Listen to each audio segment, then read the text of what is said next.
Bonjour les mathos locos, alors dans cette fiche, on va apprendre à factoriser un polynôme du second degré lorsqu'on connaît deux racines. Lisons l'énoncé ensemble. Donnez la forme factorisée de la fonction f dont la courbe représentative est donnée ci-dessous ici. Pour ça, on va appliquer la propriété qui est écrite ici, qui nous dit quoi? Qui nous dit que si f admet deux racines x1 et x2, dans le cas où on est en train de travailler avec un polynôme du second degré, donc de la forme ax au carré plus bx plus c.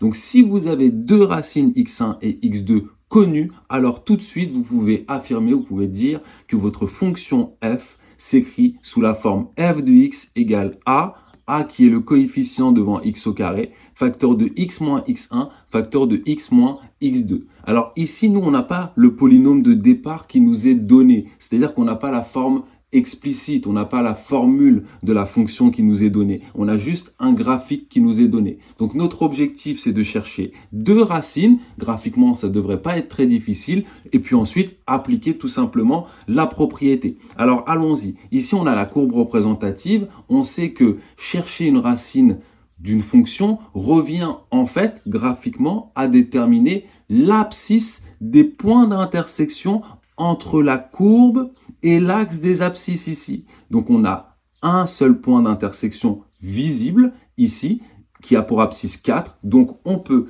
affirmer que 4, graphiquement, est une racine de f. Ok, on est content, on a déjà une racine, il nous en faudrait une autre. Le problème, c'est qu'ici, c'est coupé. On ne peut pas vérifier directement quelle est la seconde racine.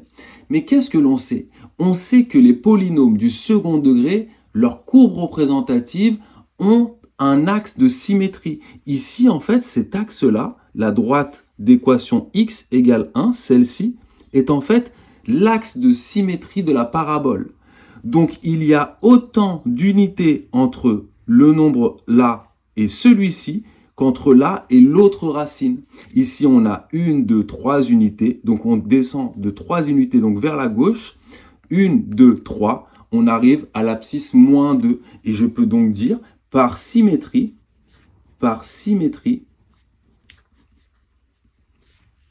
de CF, on peut affirmer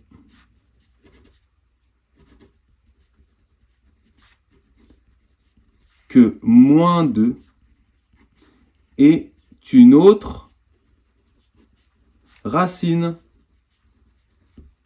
Voilà, et donc j'ai mes deux racines, 4 et moins 2. Je peux donc appliquer la propriété ici, qui me dit que ma fonction que je cherche, f de x, va être égale à, ainsi, f de x va être égal à a. En fait, a, je ne le connais pas, d'accord? Pour l'instant. Facteur de x moins 4, facteur de x plus 2. Maintenant, il me faut déterminer la valeur de a. Pour ça, je vais chercher un point de la courbe. Ici, je vais prendre ce point-là, le point de coordonnées 3, 1. Ça veut dire que f de 3, ici je peux affirmer que f de 3 est égal à 1. Or, le point de coordonnées 3, 1 appartient à CF.